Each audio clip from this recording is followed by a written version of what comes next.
오늘은 지난 7월 9일 동탄의 한 아파트에서 있었던 에어바운스 수영장 설치 사건을 통해 아파트 공용 부분과 전용 부분에 대해 한 번 더 알아보도록 하겠습니다.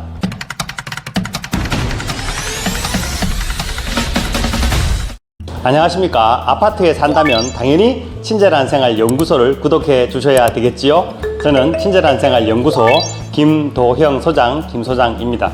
오늘 전해드릴 정보는 공동주택에서 공용 부분과 전용 부분의 개념을 잘 알지 못함으로 인해 발생한 불행한 사태를 통해서 아파트에서 공용 부분이 뭐고 전용 부분이 뭔지 한 번 더 짚고 넘어가 보려고 합니다.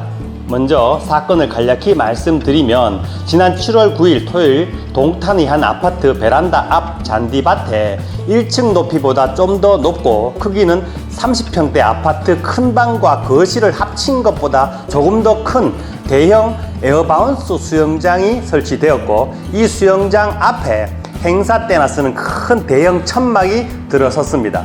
이 놀이기구가 설치된 곳은 아파트 베란다 앞이고 커뮤니티 시설의 지붕 위, 그러니까 아파트 공용 부분이었습니다. 사건의 주인공은 이 에어바운스에 공기를 채운 후 물을 채워 수영장을 만든 후에 지인을 불러 물놀이를 한 것입니다. 이렇게 황당한 에어바운스가 세워지게 된 이유는 이 집 아이의 생일을 맞아 이벤트로 계획을 했던 것인데요. 공용 부분에 대한 개념이 없었던 거죠. 만약 자기 집 안에다가 설치를 했다면 누구도 말하지 않았을 것인데 말입니다. 또 한 가지 이를 키운 것은 주인공의 반응이었는데요. 설치 초기 관리사무소와 입주민들이 철거를 요청했을 때 뭔가 잘못되었구나 하고 바로 철거를 하거나, 아니면 정말 죄송한데요, 오늘 우리 아이 생일이라서 이벤트로 준비를 했는데 잠깐만 사용하고 빨리 접도록 하겠습니다 라고 했다면 이렇게까지 일이 확대되지는 않았을 겁니다. 하지만 관리사무소 직원과 입주민의 거듭된 요청을 깡그리 무시함으로 인해 이번 사태가 확대가 되었습니다. 또 한 가지 원인은 자신의 아파트 커뮤니티에 다른 입주민이 어머나 그냥 세컨하우스를 사지 추잡하네요, 저녁에 바베큐 파티도 할 사이즈네요 라고 글을 달자 그만 좀 합시다, 너 같으면 바베큐 하겠니? 라며 반말조의 반응을 보이면서 문제를 더 키웠습니다. 주인공이 에어바운스를 자진 철거하지 않자 관련 사진과 내용이 보배드림 등 각종 커뮤니티로 퍼졌고 언론 보도까지 이어지게 되었습니다. 아파트 주민을 대표하는 입주자 대표회의에서도 이 사건이 확대되자 바로 다음날 긴급회의를 열고 해당 세대를 소환하여 사과문 게시를 요청하는 한편 물놀이장 설치로 인한 커뮤니티 시설물의 구조 하중에 대한 안전점검을 시행하고 앞으로 수시로 구조물에 대한 상시 점검을 하고 기록을 보관하기로 하는 한편 하수시설과 잔디 훼손에 대한 손해를 배상 청구할 변호사 자문을 진행한다는 내용을 결의하였습니다. 또한 해당 세대에 대해서 공동주택관리법 및 관리규약 위반에 따른 벌금도 부과하겠다는 의결을 하고 이를 전 주민에게 공고하였습니다.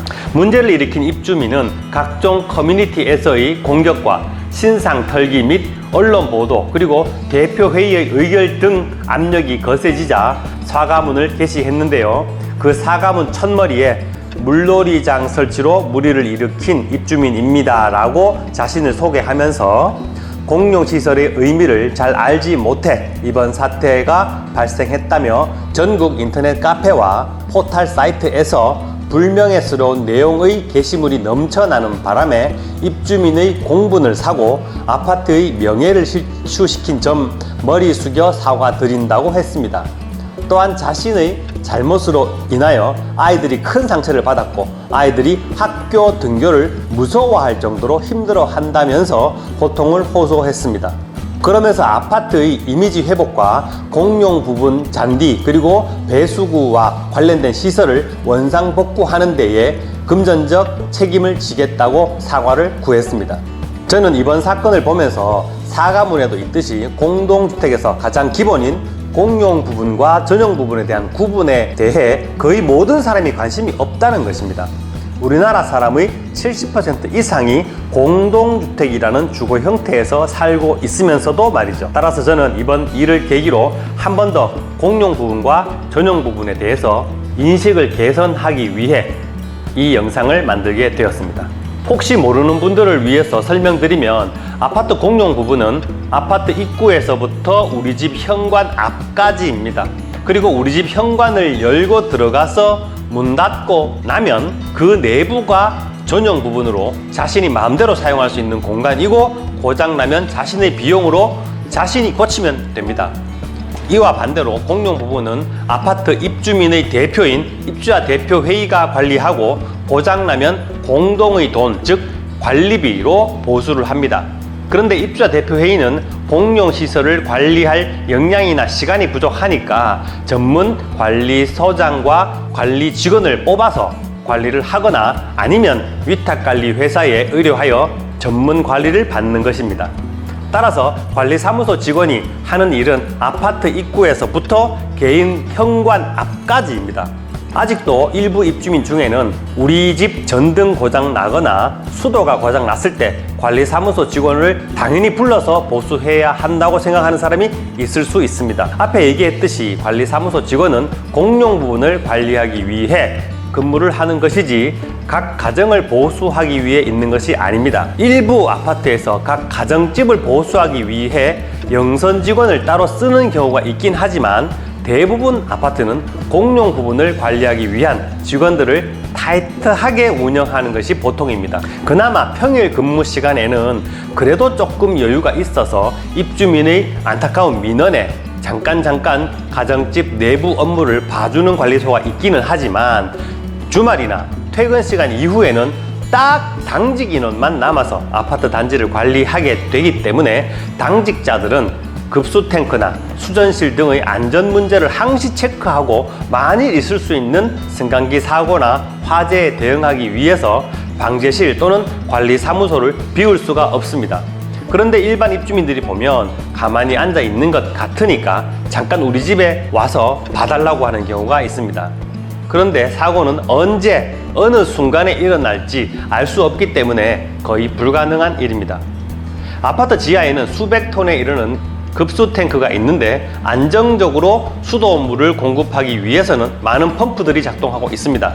대부분 자동으로 돌아가고 있지만 그 자동 장치가 고장이 날 수도 있고 또한 대부분의 아파트는 한전으로부터 22,900V의 전기를 공급받아서 220V와 380V로 감압을 하여 사용하는데 이 시설 또한 대부분 자동 시스템으로 돌아가지만 한 번씩 단전이 되면 바로 뉴스에 나올 만큼 대형 사고 아닙니까? 그래서 관리소 직원이 중요한 것인데 지난번 영상처럼 직원을 폭행하거나 업무를 방해한다면 한두 명이 아닌 수백, 수천 명의 입주민이 피해를 입을 수 있게 되는 겁니다. 그리고 끝으로 우리 아파트 전용 부분과 공용 부분의 규정은 우리 아파트 관리규약이라는 규정집에 명확히 규정되어 있습니다. 그 규약의 1차적인 해석과 설명은 해당 아파트 관리소장들이 가장 잘 하니까 관리사무소에 문의하시면 되고요. 혹시 관리사무소장의 해석이 마음에 안 들거나 이상하다고 생각할 때는 시청이나 구청 건축과에 문의할 수 있습니다.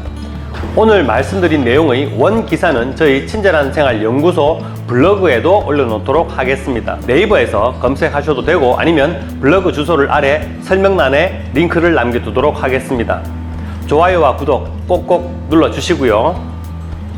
제 영상은 저작권이 없습니다. 여러분이 함께하는 밴드나 단톡방 또는 페이스북에 무단으로 올리셔도 아무 문제가 되지 않습니다. 지금까지 아파트에 산다면 누구나 구독해야 되는 친절한 생활연구소 김도형 소장, 김 소장이었습니다. 다음 영상에서 만나요. 감사합니다.